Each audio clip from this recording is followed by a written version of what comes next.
Hey, everybody. If you can hear us, drop a note in the chat.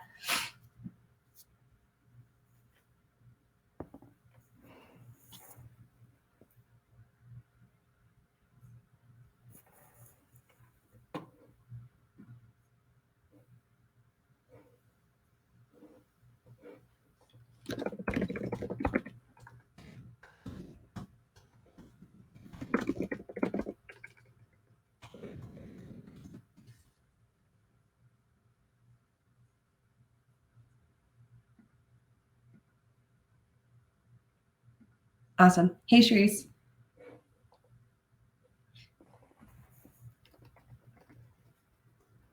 Okay, we're just getting rolling here. A couple people still joining, so we'll give it another minute or two. Sharice, can you see us on camera?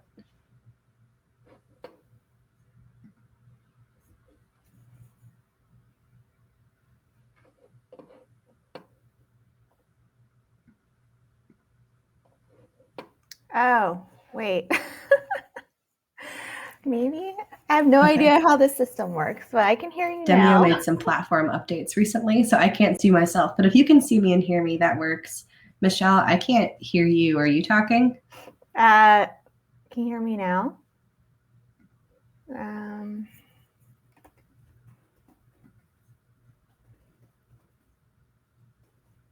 Okay.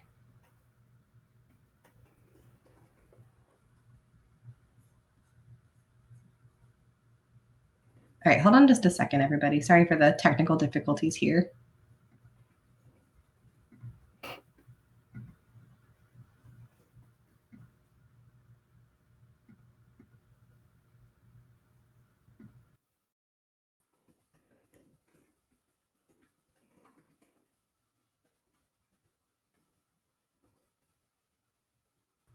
Okay, I can see myself now. Michelle, you might have to leave the stage and then come back on. Leave stage, all right.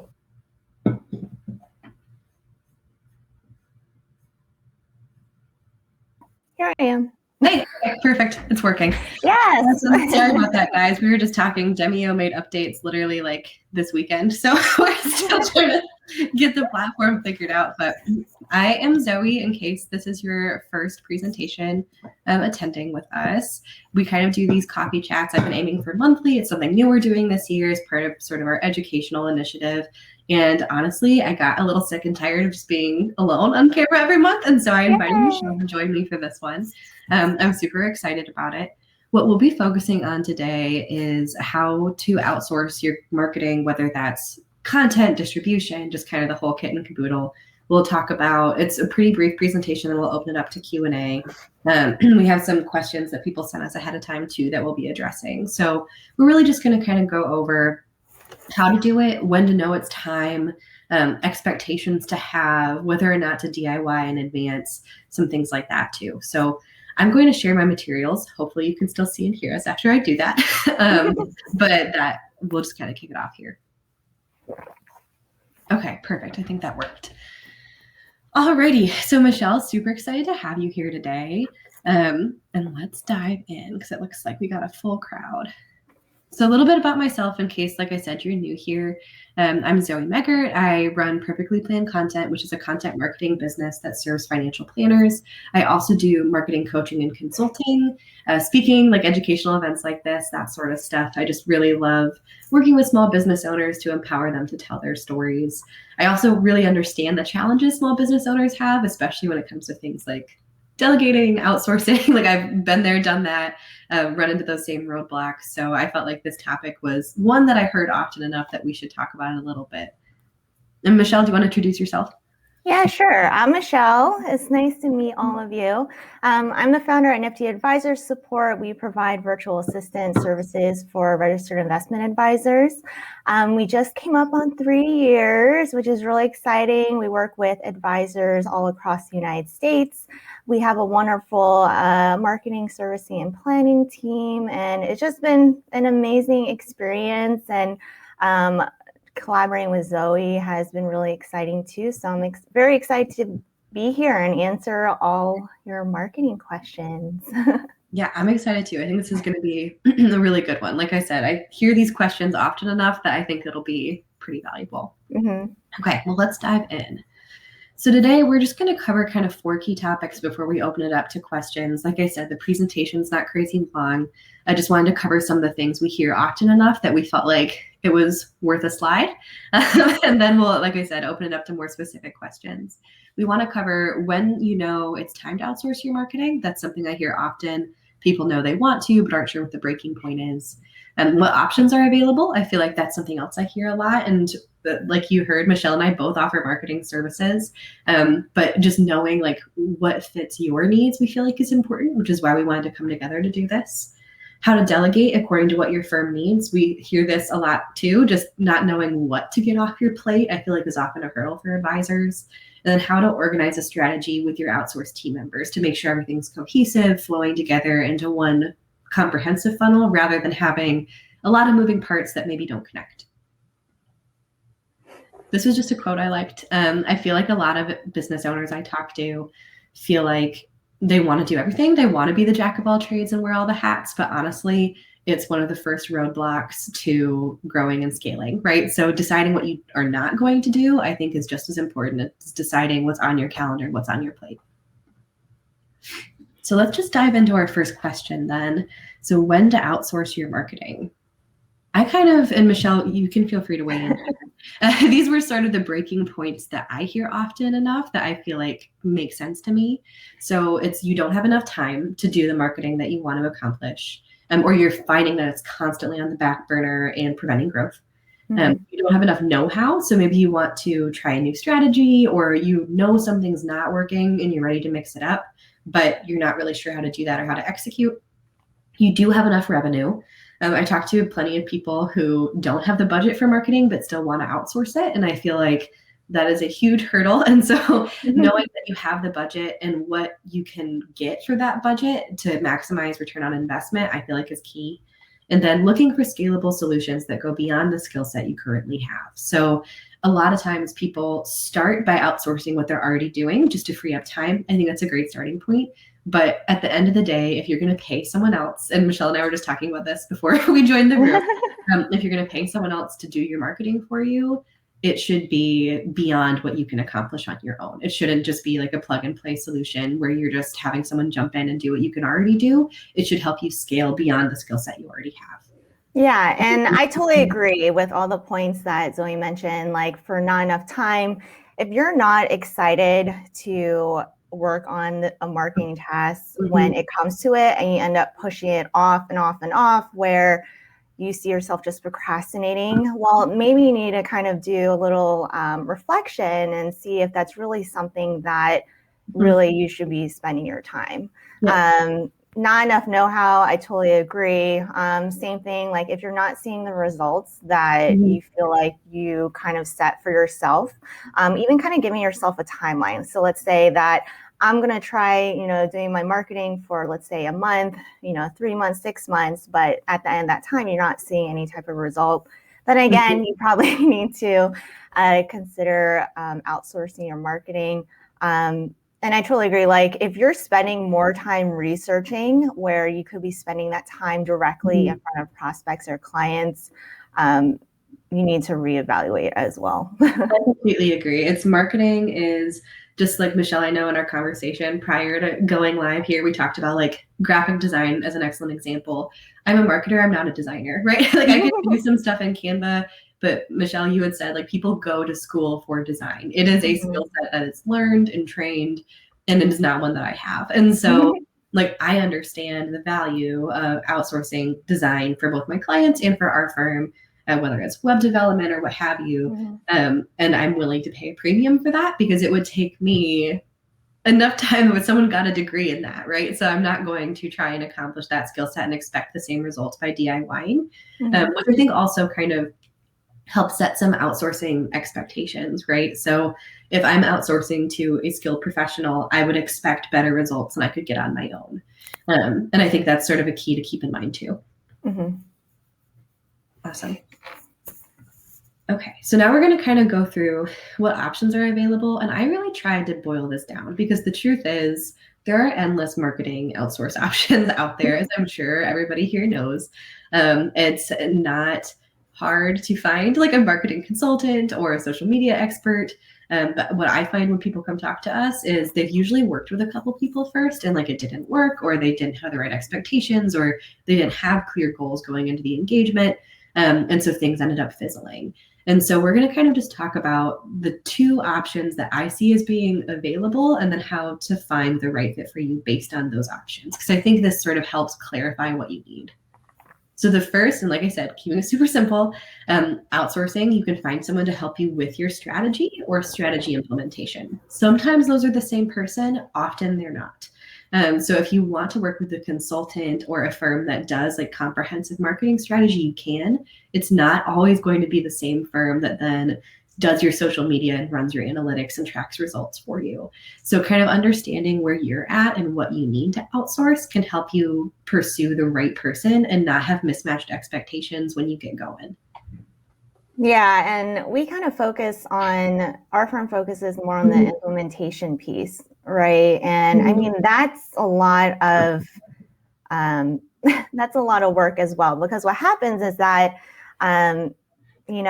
advisors will spend time with a consultant, but then, the advisor still has to do all the heavy lifting to implement their strategy on an ongoing basis. But then also the person who's implementing has to understand, what that strategy actually means. Where then I would see there's value in outsourcing that as well. I think the challenge, as our industry is very niche, right? So also working with a marketing consultant or somebody who does strategy implementation that understands the industry, understands the lingo, understands the challenges that you're facing, which I feel like, depending on who you decide to work with, I think just provides a lot of value in itself. I completely agree. And Michelle, I think we were talking about this a little bit earlier.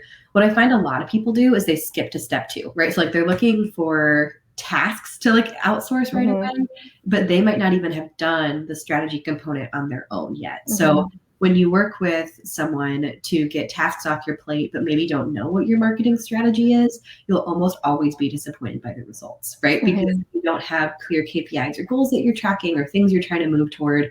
It's sort of impossible to track what you define as success, because there is no one universal definition of success. It's if you have a lifestyle practice and your goal for marketing is to have scalable touch points with clients and generate referrals organically, that is different than someone who's trying to double or triple growth in a year and it's in year 1 to 3, right?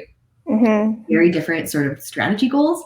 But if you don't know that going into implementation, you're going to run into problems with mismatched expectations with your consultant or with your implementer, and it's generally not a good situation. So I think knowing what you want to outsource and what you want to keep in-house, right? If you want to keep your strategy in-house, I think that's great. But knowing what you want to accomplish first, you have to have step 1 before you go to step 2. Yeah, and I always relate it, to like a financial plan where you can't have your client, you can't have your client mark off tasks on their financial plan when they have no idea what all these tasks even mean. Like, what's the vision? Like, what's the long-term, short-term goal?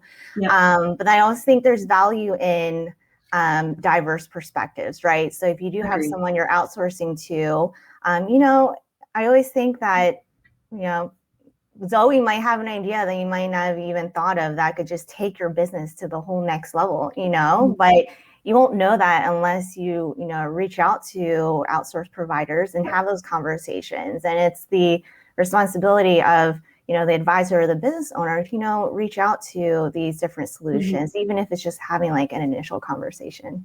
I agree. Yeah. And 2, we talk to people often who, if I'm talking to them about their strategy or what they need, maybe we're not a good fit. And I find not every consultant will do this, but a lot of consultants who serve advisors do, because there are a lot of us, right? We're very comfortable saying, it sounds like what you actually need is Michelle's team. Like, let's get you over there because I think they're a better fit for what you're looking for.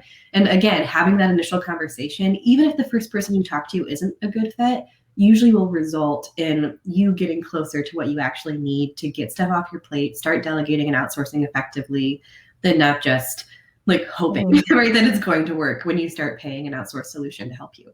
Yeah, I totally agree, especially because we're like one foot is in the financial services industry. The other foot is in the marketing industry. So our connections are so much broader than what an advisor might have locally or within their own network. Yep, absolutely. And I think too, it helps that, at least in our case, we're both virtual. So like I have referrals from across the country for web designers, for different types of people who I think could be a really good fit in the long term. Okay, well, let's dive into outsourcing your strategy. So usually what I find when people are looking for help with their strategy, and this is a common pain point, right? Advisors and business owners in general, we're good at what we want to do for our business. And that doesn't always mean wearing all the hats, right? So you might not have any idea what a good marketing strategy is, or even what will help you achieve your growth goals, your ideal lifestyle, your ideal firm. So you can outsource that to a coach, a consultant, and sometimes it's a one-time engagement and sometimes it's ongoing, just depending on the depth of what you need. The one thing I usually recommend when you're looking for strategy outsourcing is to figure out someone who's going to help you connect all the elements of your funnel, right? So you don't just want one person to say, okay, like you need content, just go write blog posts, which I'm not saying that anyone would do that. But that's just a very basic example of you want to make sure that your consultant or the person who's going to help you with your strategy knows about everything you're doing, so that they can then continue to help you grow, continue to create a strategy that's more holistic and comprehensive than maybe what you could have imagined. I often call it like hiding some of your marketing activity. We've had clients before who were doing these wonderful events in their local area and didn't tell us because we do digital marketing. So they didn't think the two connected. But once we knew about them and were able to help promote those digital or in-person events, their attendance skyrocketed, they got more local traction. So I don't think that looking at any part of your funnel or your strategy in just a silo is useful. So finding a coach or consultant to help you with the holistic plan, I think is a good game plan if you're going to outsource the strategy component of your business. I totally agree. I think you said it perfectly. Awesome. Thank you. But I know too, Michelle, you had said that it can also be useful to look at your strategy on your own as well. And you had talked, and we'll get into this a little bit about like what to delegate, whether to DIY first, but do you have anything like about doing the strategy on your own or thinking about the why for your business that might be good? I think so. We work with a lot of solo business owners, and I'm very DIY too, which is why I started Nifty.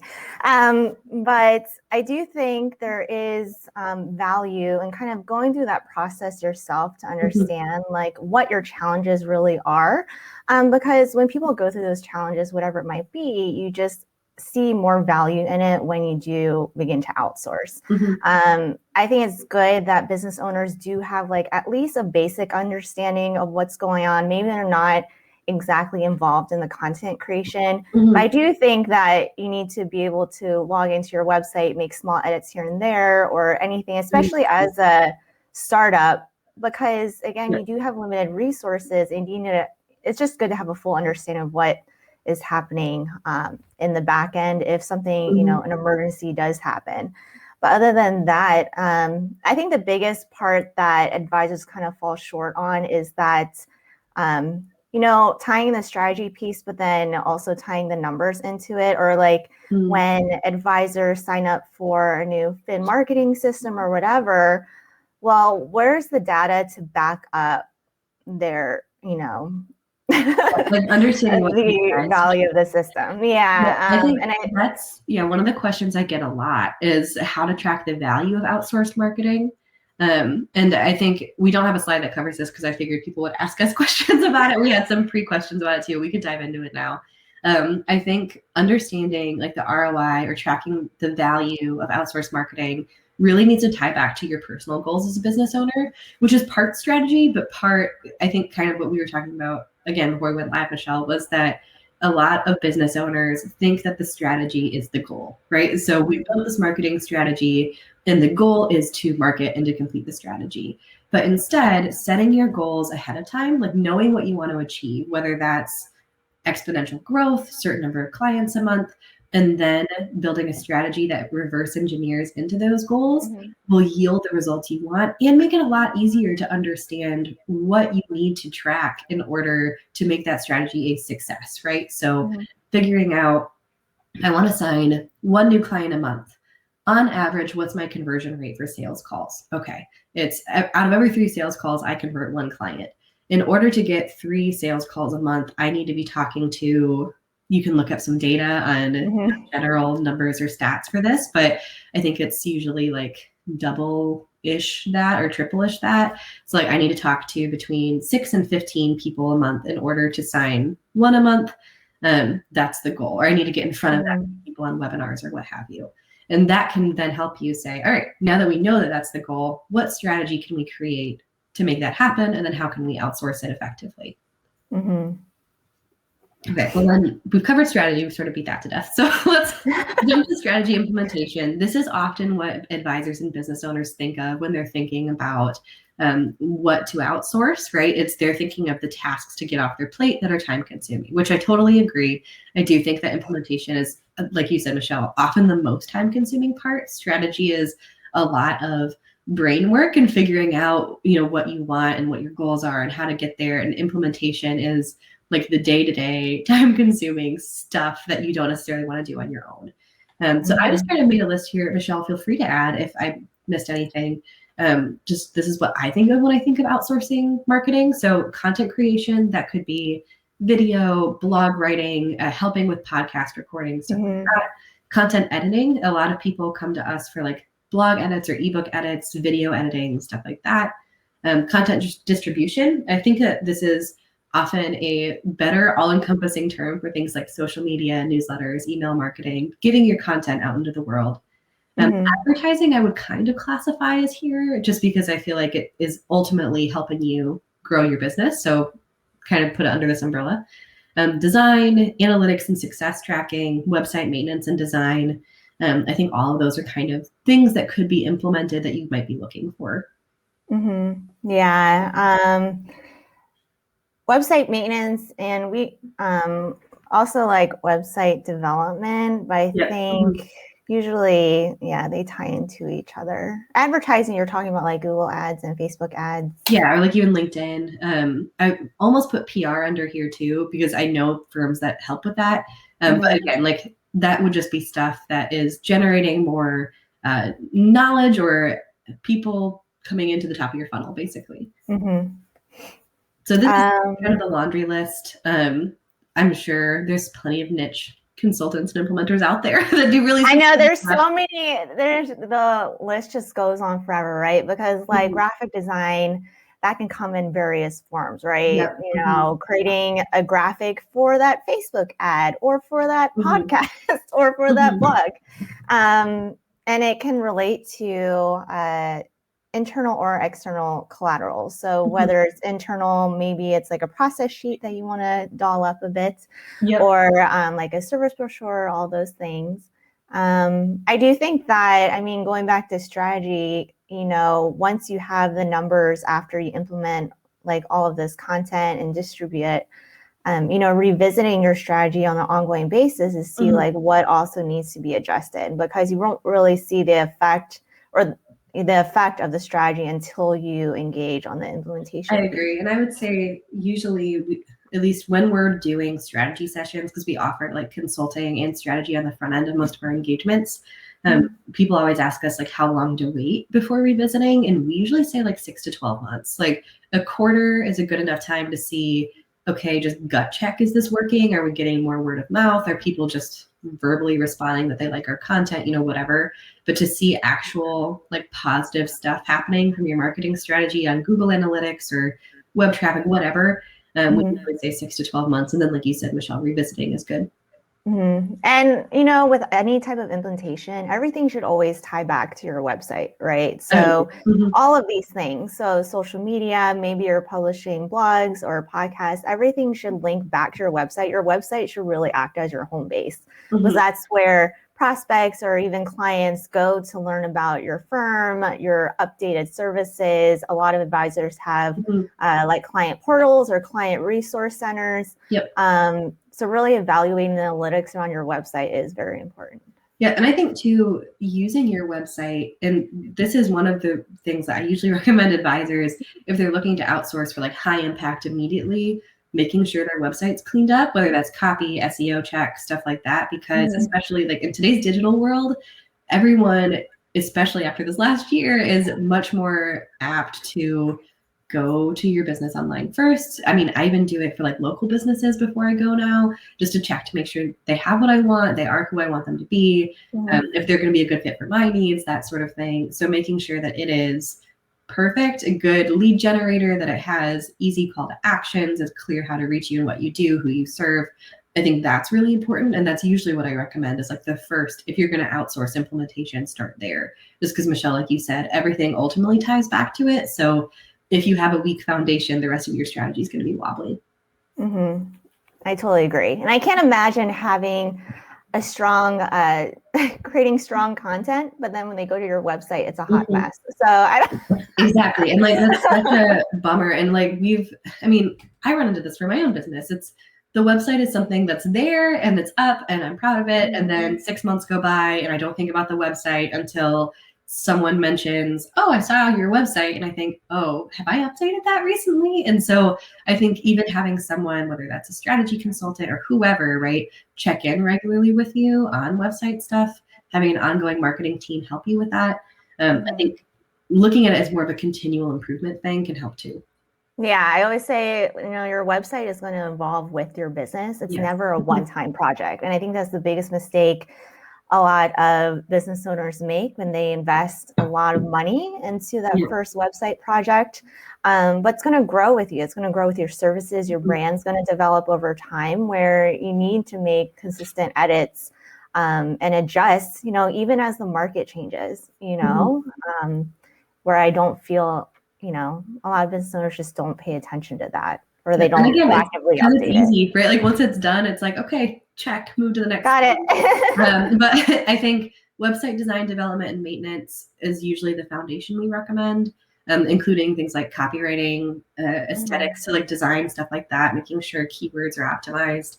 And I think too, if you're going to learn something about your marketing strategy, starting with just how your website backend works is a good first place. I don't think I'm not like a WordPress expert. I hire people for that, but like I know how to go onto my website to post a blog, like do some of the basics. Or if it's not you, having someone on your team who can help with that, I think is critical. Okay. So this is, again, sort of the laundry list. Like I said, you can get more and more niche with each of these things. Content creation could cover a dozen different services. And so kind of just looking at that and knowing what you're looking for based on your strategy can help. And I see if you guys have questions, drop them in the chat. We'll do a Q&A here at the end. We're almost through the slide deck, honestly. And so then we can go through all of those together. So yeah, feel free to drop them and we'll address them all right at the end. Okay, so who could you delegate to? I kind of just made this list because I think a lot of times people get hung up on the fact that it has to be an outsourced team member, and I don't think it always does, and I don't always think it has to be the outsourced team member you had in mind. So I usually say start with someone on your team. You're already paying someone to be part-time or full-time or a VA or something. See if what you're looking to delegate is in their skill set. You might be surprised. I have a lot of advisors who go through consulting with us only to realize that they have a team member who's like very good at social media and is great at like Canva social media graphics. And they're like, well, why would I pay someone else to do this when this person could do it? That is a perfect solution. After that, if you're a solo or if no one on your team has capacity to do that sort of stuff, I usually recommend VAs. So a firm like Nifty Advisor Support that has marketing skill set, that's fantastic. A marketing firm or like one person who's an expert, I would say like Perfectly Planned Content. There's a bunch of other marketing firms out there. Lexicon Content Development is great. There's a couple different firms that do different sorts of virtual marketing or digital marketing that can be helpful. Or if you just need ongoing strategy help, finding a consultant or a coach, so I do coaching and consulting. XY has a marketing coach on staff. There's a bunch of different people who do that as well. Okay, so now we're going to kind of get into figuring out what your firm needs and how to outsource that for like maximum ROI. I sort of just listed the questions that honestly are just usually what we ask people when they book a call with us, because I think that it helps probe to figure out what exactly you're looking for and whether or not the person you're talking to is a good fit. So do you know what your marketing strategy is, or do you need help creating one? A lot of advisors have been doing marketing tasks without a strategy behind it. And I think it's important to understand if there's a foundation there, or if, and I know I'm guilty of this too. When I first got started, I was sort of blogging into a void, posting randomly on Facebook. Just, you do stuff because it feels like the right stuff to do. But if there's not a plan there, outsourcing is going to be hard. And that's when you might need to talk to a consultant or a coach.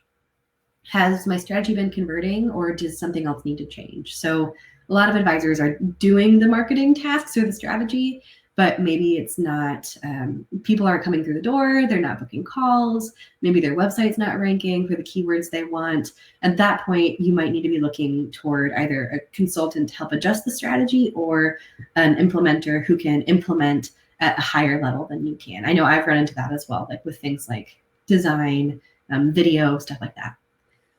What do you not enjoy doing? So if there's one thing that you're doing right now but hate it, so like writing blog posts is something we hear often. People don't like doing it, but are doing it and it's working. They just don't want to get it off they want to get off their plate. What do you enjoy doing? So I always say it's fine to outsource all of your marketing, but if you really like something, like we do talk to some people who they like blogging, maybe they don't have the time to do it consistently, but they would like to be able to do it quarterly. That's fantastic. Work with your implementer or your consultant to still continue to do what you love. I think it helps you stay connected to the business. What takes up too much of your time? So we'll continue to use blogging as an example just because it's a good one. But a lot of times people will take anywhere between 2 and 3 hours to do a blog, but outsourcing it to a firm who does that might take the firm an hour to an hour and a half max. So you are paying to free up your time and increase time with clients, time with prospects, sale time, whatever you want to spend it on. And the firm who you're outsourcing it to is more of an expert and can probably get you better results. What's your budget? So I find a lot of people will outsource things because it's what they should do, or what clients are telling them, or prospects or colleagues or whatever. But it's out of budget, or it's filling up a lot of their budget. And I usually recommend starting smaller than that and knowing what you can spend comfortably over the course of a year, and really tracking those numbers. I know just as a business owner myself, like I said before, I've had these same pain points and struggles of figuring out, okay, can I outsource design? Is it time to do a website project? And trying to make those decisions can be challenging. And what task will have the, sorry, go ahead. No, go ahead. No, okay, fine. As I said, the last one is what task will have the most return on investment. And this is really personal to, like, for each advisor, I find, but a lot of times it's content, because content's converting, people are commenting on it, clients are sharing it. So they know if they get that off their plate and it's done consistently and done well, it's going to be great. They're going to use it in different ways. That's usually a good high ROI item. But it might also be something that, you know, like if all of your leads to your website, again, going back to tracking your analytics and your website is the home base, are coming through Facebook. Maybe bringing in an expert who really specializes in social media and social media graphics and stuff like that is the answer you're looking for. So again, this is more tailored to what you know is working for you, or what you think your clients want based on survey results, things like that. Figuring out what those tasks are and then outsourcing them, I think, is usually the best bet. Michelle, do you have an opinion there? Yeah, I agree that, I think the biggest thing is, when you're trying to figure out how much time something is taking you, track your time for probably like a month in terms of what you're spending on marketing. Mm-hmm. But then I always say, marketing can be very overwhelming at first. If you're currently doing nothing and then you're engaging with a marketing firm, freelancer, whoever, I always say, you can always start slow. It doesn't have to be like 0 to 60 within such a short period of time. But with that, I think it's good. I think what can help you kind of narrow down your strategy or what you feel like you might need to implement is really definitely like understanding your audience. Because if you're spending all your time on, let's say, Twitter, but you're really trying to engage boomers or business owners, maybe LinkedIn would make more sense. So it's understanding like maybe you're wasting time on things that wouldn't fall in line with your strategy, so we can adjust moving forward and seeing what your firm really does need. Yep, I would agree with that. Okay, so the top tasks to delegate, if you really want to boil all of those questions down, are tasks that you don't enjoy, that take up too much time and that you know will have a high impact or convert. So exactly what Michelle was saying, figuring out maybe what's a time waste or a time suck, either eliminating or keeping those tasks with someone like a in-house team member or something like that, then paying to outsource things that are going to have a higher impact based on your strategy and your goals are still time consuming for you to do personally and that you don't like, because ultimately you should like your business and the tasks you're doing. So I kind of put together this goofy little case study just to kind of showcase this in practice, because I think it's all well and good to say this stuff, but maybe it's confusing when you go to implement it on your own. So we're going to look at Jessica, who's going to be an advisor who has been doing the marketing tasks, right? She's been in business for 2 years. She's blogging semi-regularly, once or twice a month, posting to social media. Sometimes she sends a newsletter, but it's not frequent. Her client base is good. Maybe she has some growth goals, but she's really looking to hire in the fall, right? And she knows in order to support that new advisor hire, she needs to scale more quickly, and she's not sure what to do. Even though what she's doing right now is working fine for her, it's not getting her to the next level. And I often find that's the breaking point of when people come to talk to us, is what they've been doing is fine and it's going well, but if they want to scale and bump up, it's time to bring in help. So she has sort of a strategy here, right? She's going to find a consultant to help her put together a plan, clarify what KPI she needs to track to reach her goals, and really reverse engineer in order to get to that fall hire. Then she's going to evaluate her time. I recommend people do this before outsourcing, unless they know really clearly what tasks they're looking to get off their plate. A lot of times people don't even know what they're doing, right? They just kind of do it mindlessly. I know I do that. My team yells at me about it all the time, saying, hey, why are you doing that? I could have done that. So take some time, use something like Toggle, track what you're doing, like in a week or a month or a day even. Just figure out, are you writing blog posts? Are you spending time on social media? You might be surprised. There might be more tasks than you realize you're doing that you just do because it's part of your routine. List those out, like label them in Toggle so you can export it easily, or just jot them down like in a Google Doc or what have you. And then find help based on, again, those 3 questions: what you don't like, what's time consuming, and what's going to have an impact. So that could be working with a VA with a more comprehensive skill set, working with a professional writer, a video editor, right? So figuring out how to execute your strategy based on those delegation questions can help you clarify what tasks to get off the plate first. And here's kind of the who she chooses to delegate to, right? So step 1 will be a marketing consultant for creating the strategy.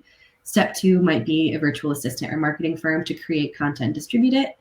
And then she might have her new hire, who's coming on in the fall, help doing other marketing tasks that maybe aren't as digital or maybe are more leaning into the sales process. So recording videos, emailing centers of influence to connect to generate referrals. Those sort of tasks are really good to keep in-house. Okay, so we're going to kind of jump to the Q&A, but first we just listed out our contact info. This is kind of hard to see. I don't know why I turned them blue. Nifty has applications to work with them depending on services on their site. And I don't know about you, Michelle, I'm most active on LinkedIn. That's where I check in most regularly. So if people want to connect with you, where can they find you? Definitely LinkedIn or Twitter. Okay, cool. Oh my gosh. I try to be active on Twitter and it's not for me. So I was like, this is a goal. Probably like a year ago, I was like, I'm going to do Twitter. And then, it's just like habit right now. But now I'm checking it like every second, right? So maybe don't get on Twitter. Yeah, maybe don't get on Twitter. Okay, well, let's pull down this slide deck then. And guys, I'll send out the slide deck after recording. You'll get resources for both of our website, all of that good stuff too. And kind of go over some of the questions we've got. Okay, so we will start with the questions in the chat. So the first question we got was, how often should you have a website audit? Michelle, do you have an opinion on there? I know that I have an opinion, but I figured I'd open it up to you first. I feel like a website audit means so many things. If you're just looking at the data and seeing where visitors are going in terms of your website, I would say quarterly, it's pretty healthy. If it's to do like an entire overhaul, I say a couple times a year. I don't think it needs to be that frequent. What are your thoughts? Yeah, I would agree. So I think that's a really good dividing distinction. I say track analytics quarterly, just like you. So check in with Google. I think that helps take a step back and look at big picture trends, because I find people who want to track them weekly or monthly you're missing stuff, right? It could be Yeah. the holidays or whatever could cause minor fluctuations, but looking at quarterly, like even over the course of a year, what the analytics are can help you see where people are coming from, what initiatives worked and didn't. So like if you got a lot of traffic from Facebook, specifically after a webinar that pointed them to your Facebook page, then you might know, right? So I think that is a good kind of timeline for analytics checks. I think that for like audits, I usually recommend auditing annually.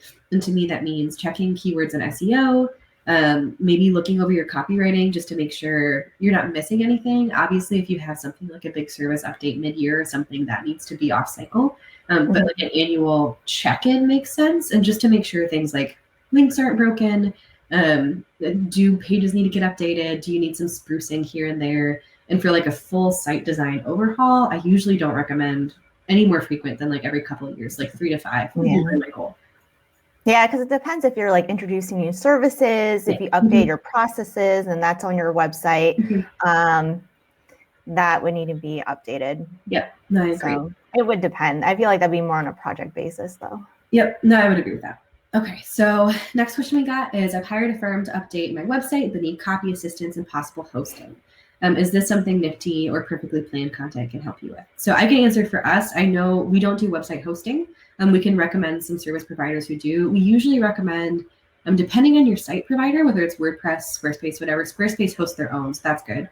But if you have WordPress, okay, got it. So I usually recommend self-hosting. What you don't want to have happen is get tied into a marketing firm who hosts your site for you, and then you leave that firm. That like irks me so much. Yes, we run into this a lot with new clients who come to us for ongoing content or marketing services, and then it's stressful to try and get all that info from their ex-provider because it's just more information than you think it would be. So usually I recommend like Word or WP Engine. I like Flywheel for hosting too. I think both of those are good options. As far as copywriting, we do offer copywriting services. And I can send a link to that in the follow-up email as well. Michelle, do you guys also offer copy? Yeah, we offer copywriting and we do website development. Okay. Most of the website development is me, but we're mostly experienced with Wix, Squarespace, and a little bit of WordPress. But if you need like heavy lifting WordPress, we usually outsource that. Yeah, and I recommend, I can send her information too, but it's a designer called Amplify. Or Amplify by Design, so I can send her information as well. Oh, yeah. Okay. Do you work with advisors who don't necessarily have a specific niche, and do you have general ranges of prices for services provided? So for PPC, we do work with advisors who don't have a specific niche. What we usually find, and I have a old presentation I did on this that I can also link to if that's helpful for you guys.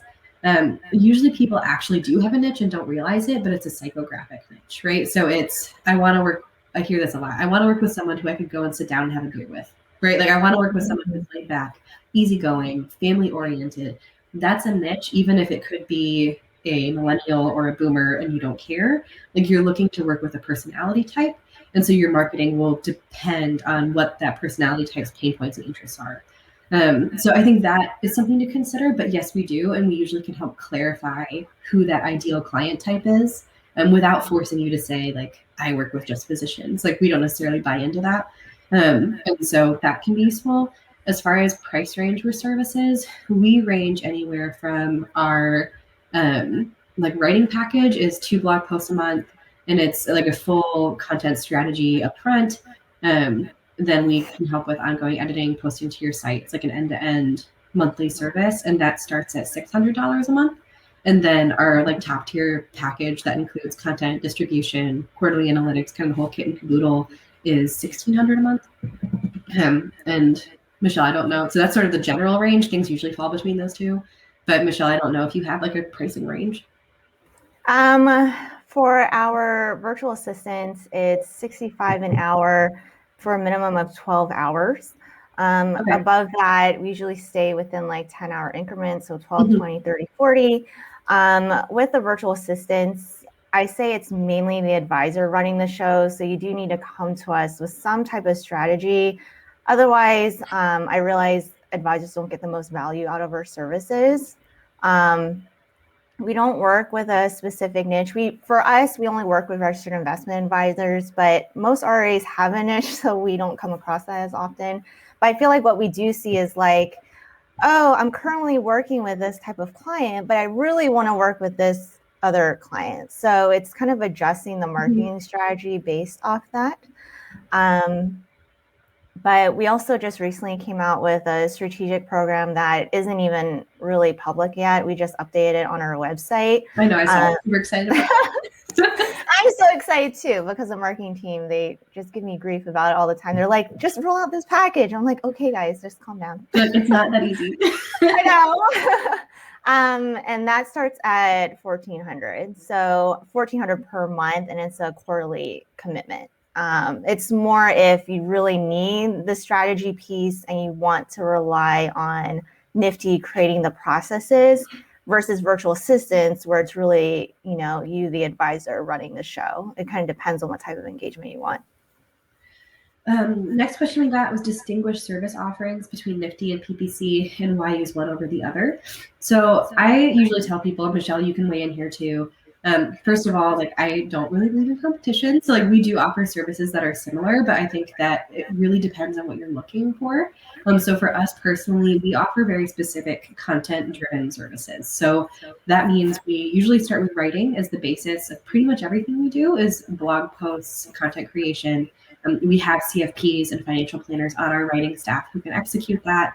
And then from there, we build with distribution. So that's newsletters, email marketing, campaigns on social media. We don't do paid ads. It's sort of the only thing that we don't plug in and help with. We also help advisors with the strategy component. So developing a comprehensive end-to-end strategy at the onset of their engagement is usually how we kind of set things up and track success according to that. We do quarterly analytics, stuff like that. But our services are pretty packaged and specific. So people come to us when they specifically need writing, website copy help, and they want to work with a team that is sort of writing first and puts that step first. And then they need distribution kind of once that gets going. That's how I describe our services as sort of content and distribution. And that's what we focus on pretty exclusively. So like I said, we don't do ads, and we can help with video editing, but it's not like we're expert video editors by any much. And we usually don't offer any sort of design, which I know Nifty, you guys do. Yeah, for us, it's kind of flipped. So for us, our focus is more on design and distribution. So we have an on-staff video editor, podcast editor. We do more around brand awareness and development, which revolves around more so around the design piece. So if I sense that a prospect or an advisor really wants writing to be kind of the bread and butter of their marketing strategy, that's where I would refer to Zoe, because I call her the marketing queen, and she's great at it. So. Yeah, and I feel like I do the same. So if I know someone is going to need a more design heavy strategy, maybe they have a lot of PDFs or they're really looking for a specific social media branded presence. We do social media distribution and stuff, but we don't usually do Michelle's team has designers on staff and we do not. So we outsource a lot of that. And so, like I said, we're more content first and content heavy and less brand awareness focused, even though we believe content brings that. It's just a different path to the same goal, if that makes sense. So it just depends on what you're looking for. Yeah. Okay. If editing a blog post for an advisor, how clean or finished does the article need to be? That's a big question. So I usually find we get a huge range. So if you have a blog post that you want edited and not written, usually the distinguishing factor for me anyways is that content needs to be complete in some fashion. So it can't just be bullet points. Usually if people just send us bullet points, it's basically we have to write the piece, which is fine. But that's more of to save you time and to get the most kind of bang for your buck, you should go for a writing service. If you are fully writing pieces and just want to send 2 a month or whatever to us for editing, we do offer that sort of it's not something that we talk about a ton, but we have a lot of advisors who like that. So we have it as a service, but it needs to be somewhat on the page. Even if the thoughts aren't perfect, it doesn't really need to be all grammatically correct. We can go through and do that. It just can't be 5 bullet points and saying, okay, like edit this blog post because that's right, blog post. But it doesn't have to be like, we never want people to feel like ashamed for taking a crack at it. We want you guys to write what's on your heart, and then we can make it formatted correctly for SEO, keyword optimized, things like that too. Okay. We've got a couple more minutes here. I had some questions that were submitted ahead of time, so we can kind of dig into those. We kind of talked about them ahead of time too. So what should not be delegated as part of your strategy, or just your marketing in general? So I feel like this is a very broad question. I think you can delegate anything technically, but it's wise. And this sort of ties into another question we got, which is like, should you DIY before delegating? And I think we sort of came to the same conclusion here. Sorry, I'm kind of stuffy. Which is, I think DIYing something is good before you start delegating. And then from there, figuring out what would amplify what you're already doing, whether that's creating a strategy, adding something you don't have the skill set to do, getting tasks off your plate, whatever, that can then be delegated. But like not delegating something that you enjoy doing and that you know nobody else can do once you've already DIY'd some stuff. Maybe you didn't do everything you ultimately want to delegate. For example, I've tried a lot of different marketing strategies, but like one thing I have never DIY'd is like website development. Like I've always had someone at least help me with it, even if I did a lot of it myself. And I probably never will, right? Just because I don't have that skill set. I trust to outsource it. That's not something I enjoy doing. So I delegate that, and that's fine. And I haven't DIY'd that, but I've DIY'd a lot of other stuff to figure out what I don't like doing, what I like, and what has an ROI or high impact to get it off my plate. So I don't know if that specifically answered the question. Michelle, what's your opinion there? So for what should not be delegated, I always say if a lot of the delegation is just pushing buttons. So I know that a lot of fin marketing systems, it's all automated for you, right? And because we focus more on like brand awareness, it's not really my favorite when they're using fin marketing automation systems. But if that's what you're currently doing, which it does not take very long, but you're not interested in, if you suddenly have access to a marketing team, like you should utilize them. If you have access to a marketing consultant, you should utilize them to their fullest extent. So if you want to keep it all automated where, only one person needs to handle it all, and there isn't really a lot of thinking involved, that probably doesn't need to be delegated. It's just an inefficiency that's kind of going on as a business owner. Yeah, or delegating it, I think too, you might disagree here, but like if you have an assistant who's doing other tasks for you in the business, saying, great, can you also send a post out through the fin marketing system I use once a week or whatever, I think that's okay as long as you're getting more from them than that, right? Like as long as it's not like, I'm just going to delegate pushing this button or posting canned content to my website. Like it needs to be a more comprehensive service that you're getting. Yeah. And I always say like, you shouldn't be paying like such a high rate for someone to be pressing a button too. Yes. Like I'm always very honest. So if I sense that, I'll relay them to other resources. Yeah, I think that makes sense too. And in terms of doing your own marketing first, I'm very much DIY. I love self-teaching myself. So my approach is, yes, I do think that you need to go through those challenges of trying to do your own marketing strategy. I think there's some type of empowerment when you're going through that yourself. And we mentioned this earlier, but you'll understand the value of the expertise that any consultant or VA that you work with when you do engage with them. Because I do feel like it is harder when they don't have that experience managing their own marketing and us trying to communicate what marketing actually is.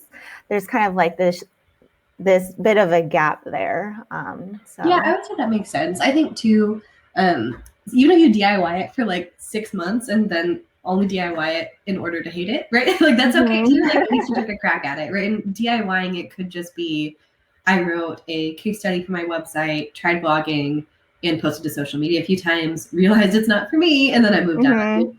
I think that's okay too. Like at least you made an effort, you DIY'd your strategy as best you could with your skill set, and then I am okay with recognizing all right, like we tried that, it didn't work. I mean, yeah, because you don't know what you don't like unless you try it. So you don't want it. Like I use this as an example all the time. I tried podcasting a few years ago, did 3 episodes, and was like, podcasting's nope. not for me. Like, I don't like that, and I don't know why. It wasn't something I enjoyed. I prefer writing and like educational webinars like this, so we leaned into that instead. That's okay. Like it's okay to try.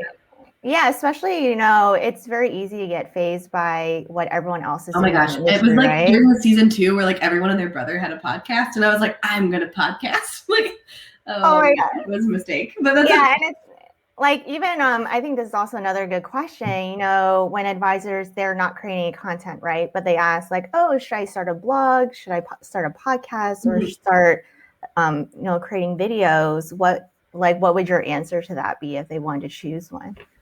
It's usually, what do you like, right? And what do you consume? And then, so I'm a big believer, and I've been saying this for years, but like good marketing happens at the intersection of what you love and what you're passionate about and what your clients want. So if you work with people who are very busy and maybe aren't going to read a blog, video might be the best option for you.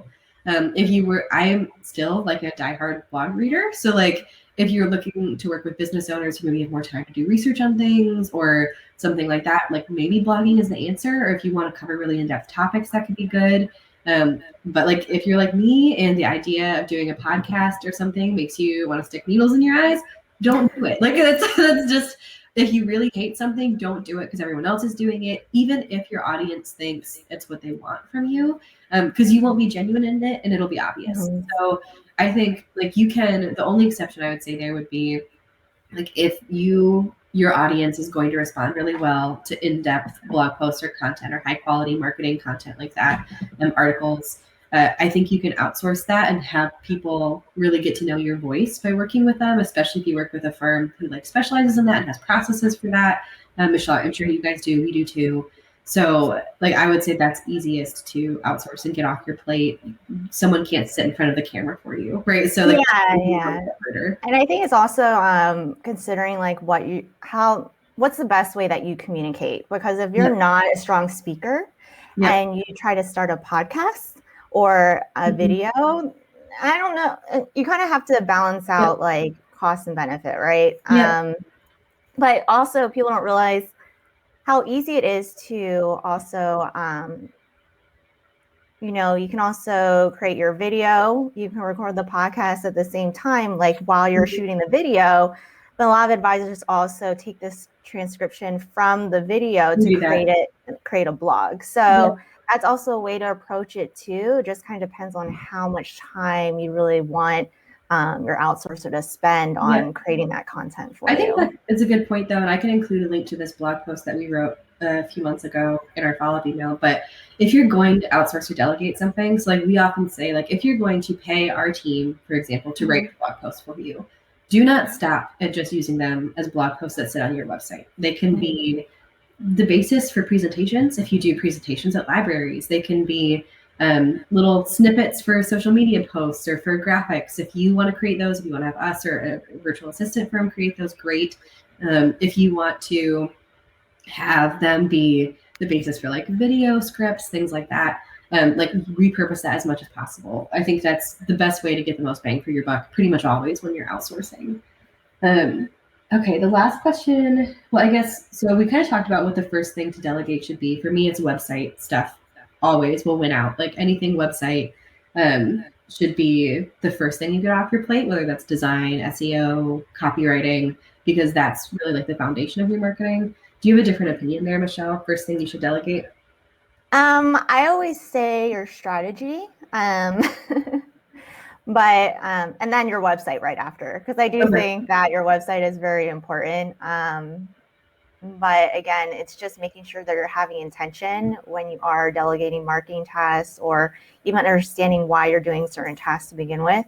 And I always think that having an outside opinion always helps. Okay, perfect. Another question that we got ahead of time was, what can I delegate writing without, or how can I delegate writing without the other team knowing my voice? And I usually recommend, if you're going to work with a writing firm, figure out what their process is for getting to know you. And if that matches how you would like them to get to know you. So I know for my firm, we start with a kickoff call. where we really get to know you, your goals, your firm, who your ideal clients are, things like that. And then we use data gathering forms to sort of collect information, help you capture key points in your voice without having to come up with the content yourself. And most advisors who work with us like that because they're busy. They don't really want to have like monthly or weekly calls to go over content. It's a quick and fast way for us to get to know them really well.